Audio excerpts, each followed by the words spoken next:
श्री शिवाय नमस्तुभ्यम। प्रेम से बोलो श्री बृहस्पति देव भगवान की जय। गुरुवार व्रत की यह कथा कोई साधारण कथा नहीं है। ये वो कथा है जो अगर सच्चे मन से सुनी जाए तो भाग्य भी बदल सकती है। जिसके जीवन में रुकावटें हो, दरिद्रता हो या किसी की कोई मनोकामना अधूरी हो तो वह इस व्रत को सच्चे मन से अवश्य करे। बृहस्पति देव उनकी हर बाधा और कष्ट को हर लेंगे। आज बृहस्पतिवार के दिन बृहस्पतिवार व्रत की बहुत ही पावन और दुर्लभ कथा को सुनते आरंभ करते हैं।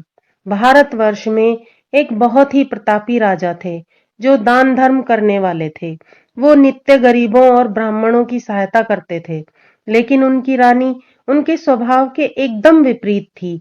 उसे किसी की भी मदद करना, दान धर्म करना बिल्कुल पसंद नहीं था। वह खुद तो दान करती ही नहीं थी, राजा को भी दान देने से मना करती थी। एक दिन राजा जब शिकार खेलने जंगल में गए तो बृहस्पति देव साधु के वेश में महल पहुंच गए और रानी से भिक्षा मांगने लगे। तब रानी ने परेशान होकर मना कर दिया और कहा कि मैं तो इस दान पुण्य से तंग आ गई हूँ। राजा अपना सारा धन दान में उड़ा रहे हैं। इससे तो अच्छा है ये सारा धन ही नष्ट हो जाए, सारा झंझट ही खत्म हो जाएगा। ना रहेगा बांस और ना बजेगी बांसुरी। ये सब सुनकर साधु बने बृहस्पति देव ने आश्चर्यचकित होकर कहा कि हे रानी, मैं तुम्हारी बातें सुनकर अचंभित हूँ कि धन और पुत्र तो सभी चाहते हैं, परंतु यदि तुम्हारे पास धन अधिक है तो तुम उसको अन्नदान करो और प्यासों के लिए कुएं खुदवाओ। जो निर्धन है, बेचारे अपनी कन्याओं का विवाह नहीं कर सकते, उनके विवाह करवाओ। आदि ऐसे बहुत से कार्य हैं जो तुम कर सकती हो। लेकिन रानी ने झुंझलाते हुए साधु महाराज से कहा कि आप मुझे उपदेश ना दें तो अच्छा होगा। मैं ऐसा धन नहीं चाहती कि उसे जगह जगह बांटना पड़े। ये सब सुनकर साधु ने कहा कि यदि तुम्हारी ऐसी ही इच्छा है तो तथास्तु। अब तुम ऐसा करना कि पीली मिट्टी से घर को लीप कर अपना सिर धोकर स्नान करना, भट्टी जलाकर कपड़े धोना, और ऐसा करने से तुम्हारा सारा धन नष्ट हो जाएगा। ऐसा कहकर साधु महाराज अंतर ध्यान हो गए। अब रानी ने साधु के कहे अनुसार कार्य करने शुरू कर दिए। उसको ये सब करते हुए केवल 3 बृहस्पतिवार ही हुए थे कि उसका सारा धन संपत्ति नष्ट हो गई। यहाँ तक कि भोजन के लिए भी राजा का परिवार तरसने लग गया। एक दिन राजा ने परेशान होकर रानी से कहा कि मैं यहाँ कोई छोटा कार्य तो कर नहीं सकता, क्योंकि सब मुझे जानते हैं। तो मैं ऐसा करता हूँ कि मैं परदेश चला जाता हूँ, वहां जाकर कोई कार्य कर लूंगा। ऐसा कहकर राजा परदेश चला गया। पीछे से रानी और दासी अकेली रह गईं। एक बार रानी और दासी को 7 दिन तक भोजन नहीं मिला, तो रानी ने दासी से कहा कि पास के नगर में मेरी बहन रहती है जो बहुत ही धनवान है। तू जाकर उससे कुछ खाने को ले आ, कुछ दिन आराम से कट जाएंगे। ये सुनकर दासी दूसरे नगर रानी की बहन के पास चल दी। जिस दिन वह वहां पहुंची उस दिन बृहस्पतिवार का दिन था। रानी की बहन उस वक्त बृहस्पतिवार व्रत की कथा सुन रही थी। दासी ने रानी की बहन को रानी का वो संदेश सुनाया।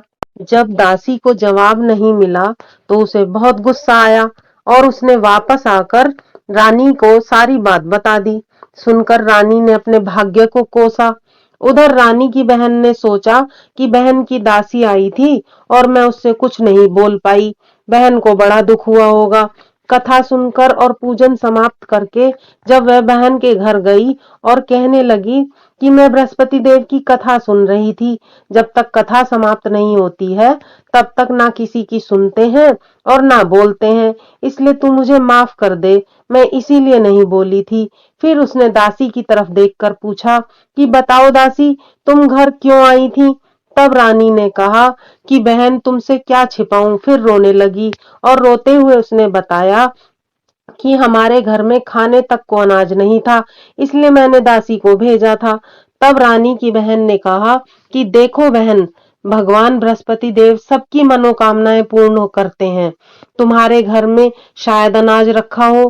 पहले तो रानी को विश्वास नहीं हुआ, परंतु बहन के कहने पर उसने अपनी दासी को अंदर भेजा तो सचमुच अनाज से भरा हुआ एक घड़ा उसे मिला। उसे देखकर दासी को बड़ी हैरानी हुई।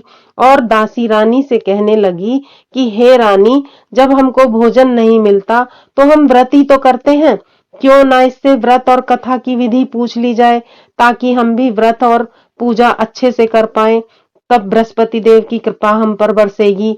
तब रानी ने अपनी बहन से व्रत की विधि पूछी, तो बहन ने बताया कि बृहस्पतिवार के व्रत में चने की दाल और मुनक्का से भगवान विष्णु का केले की जड़ में पूजन करें, दीपक जलाएं, व्रत कथा सुने, पीला भोजन करें, पीले वस्त्र धारण करें। इससे बृहस्पति देव बहुत प्रसन्न होते हैं और सबकी मनोकामनाओं को पूर्ण करते हैं। ऐसा कहकर रानी की बहन अपने घर को लौट गई। 7 दिन बाद जब गुरुवार आया तो घुड़साल में जाकर गुड़ और चना लेकर आई और सात व्रत पूजन किया। अब पीला भोजन कहाँ से लाए? ऐसा सोचकर दोनों बहुत दुखी हो गईं। अब चूंकि दोनों ने व्रत किया था तो बृहस्पति देव उनसे प्रसन्न हो गए, इसलिए वे एक साधारण व्यक्ति का रूप धरकर 2 थालों में पीला भोजन रखकर दासी को दे गए। भोजन पाकर दासी बहुत प्रसन्न हुई। उसने रानी ने और फिर दासी ने भोजन ग्रहण किया। उसके बाद वे हर गुरुवार को बहन द्वारा बताई गई विधि के अनुसार व्रत कथा पूजन करने लगी। बृहस्पति देव की कृपा से उनके पास फिर से धन संपत्ति आ गई, परंतु रानी फिर से पहले की तरह आलस करने लगी। तो दासी ने समझाया और कहा कि जब भगवान बृहस्पति देव की कृपा से धन संपत्ति वापस मिली है तो तुम फिर से आलस करने लगी हो।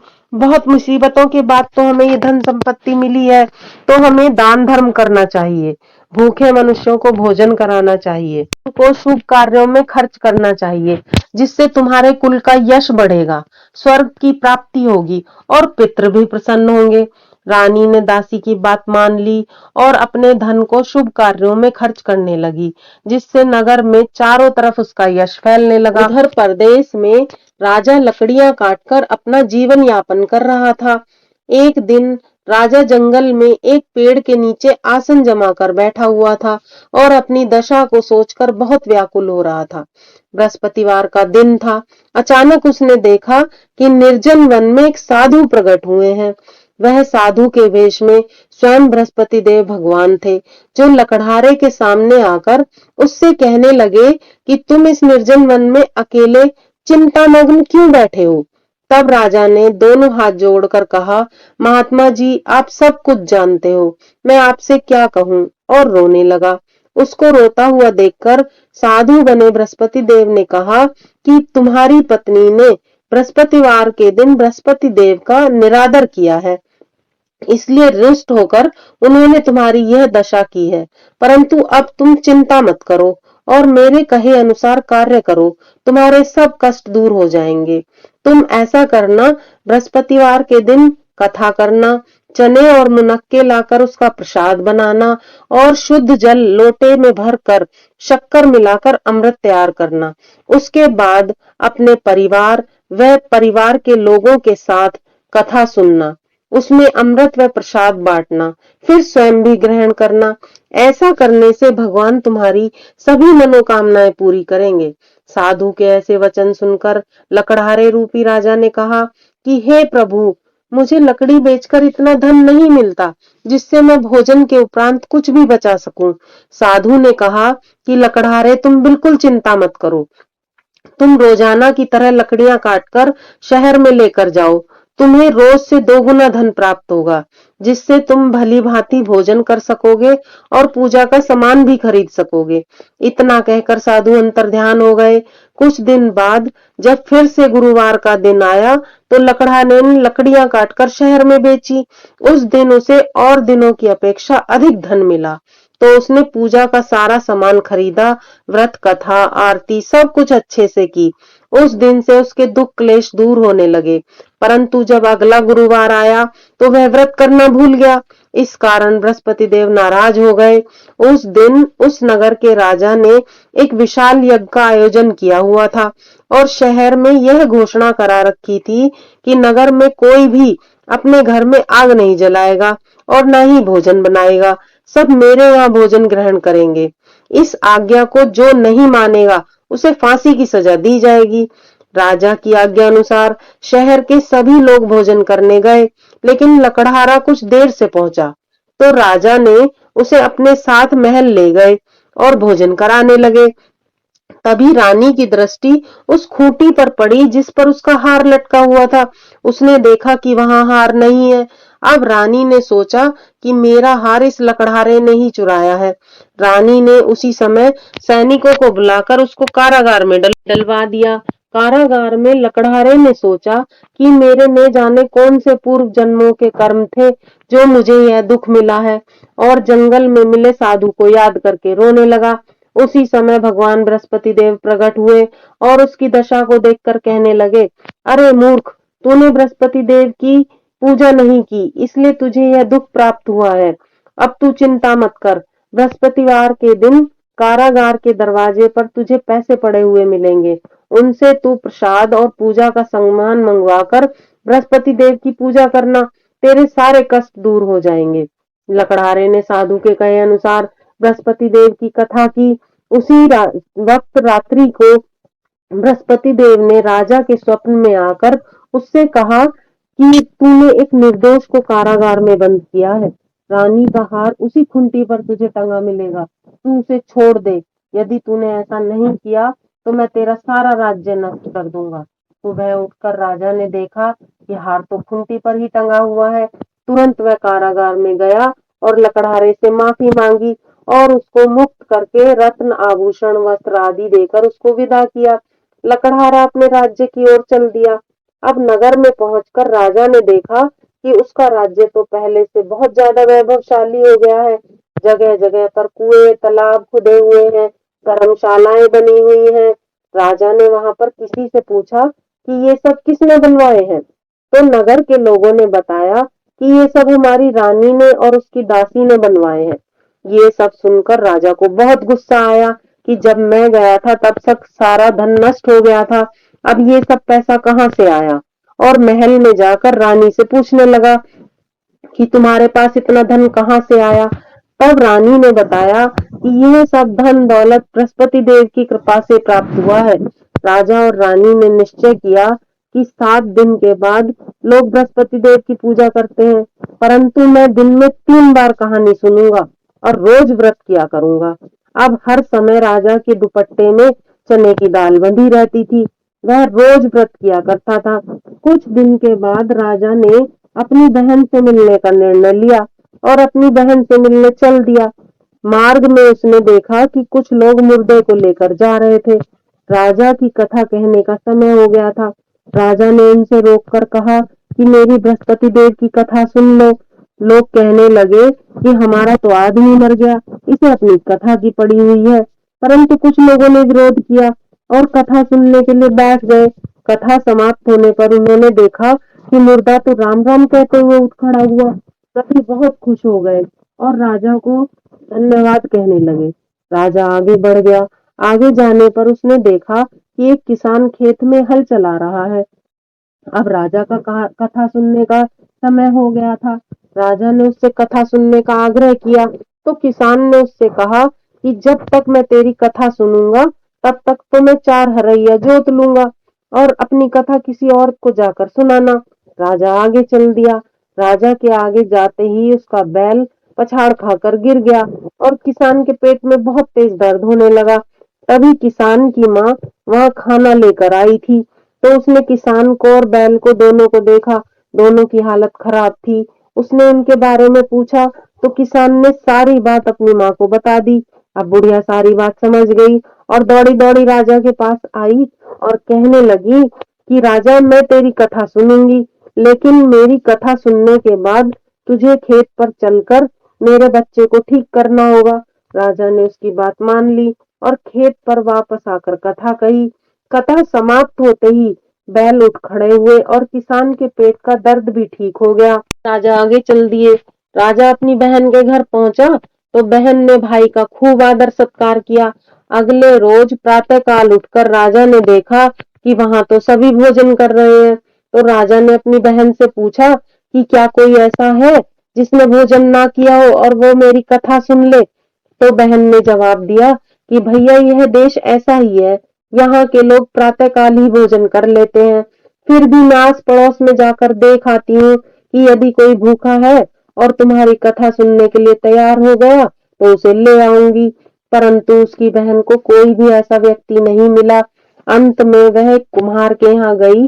उसका पुत्र कई दिन से बीमार था, तो उसके यहाँ 3 रोज से किसी ने भी भोजन नहीं किया था। अब रानी ने कुम्हार से कथा सुनने का आग्रह किया, तो वह तैयार हो गया। राजा ने वहां जाकर कथा कही। अब कथा समाप्त होने पर सभी ने देखा कि कुम्हार का पुत्र ठीक हो गया। अब तो राजा की चारों तरफ प्रसन्नता होने लगी। कुछ दिन बाद राजा ने बहन से कहा कि अब मैं वापस जाऊंगा, तो तू भी मेरे साथ चल। बहन ने अपनी सास से पूछा, तो सास ने कहा कि ठीक है, तू चली जा, पर बेटों को साथ लेकर नहीं जाएगी, क्योंकि तेरे भाई के कोई औलाद नहीं है। अब बहन बहुत दुखी हुई। फिर उसने अपने भाई से कहा कि मैं तो चल लूंगी, पर कोई बालक नहीं जाएगा। तब राजा ने दुखी होते हुए कहा कि जब कोई बालक ही नहीं जाएगा तो तू ही जाकर क्या करेगी।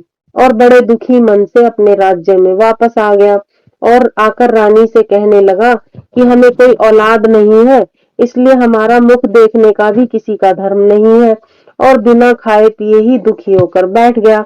तब रानी ने कहा कि बृहस्पति देव भगवान ने हमें सब कुछ दिया है, तो क्या वह हमें औलाद नहीं देंगे? अवश्य देंगे।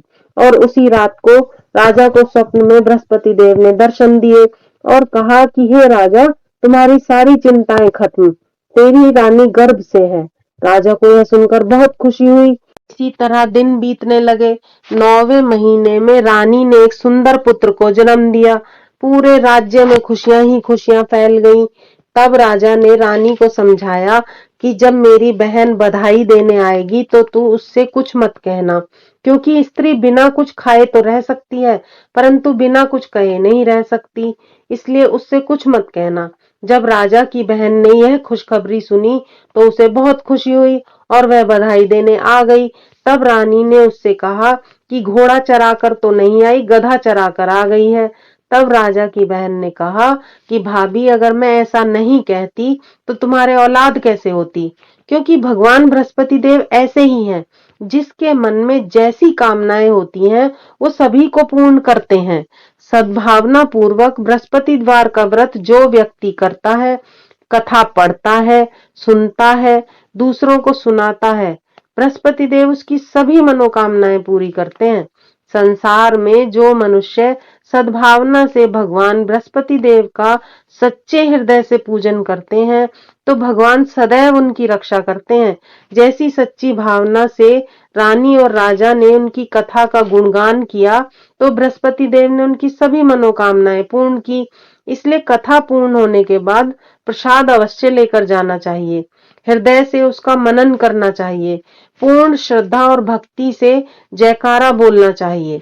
बोलो बृहस्पति देव भगवान की जय। अगर आपको यह कथा अच्छी लगी हो तो कृपया लाइक व सब्सक्राइब करना ना भूलें। कमेंट में भगवान बृहस्पति देव भगवान की जय लिखें।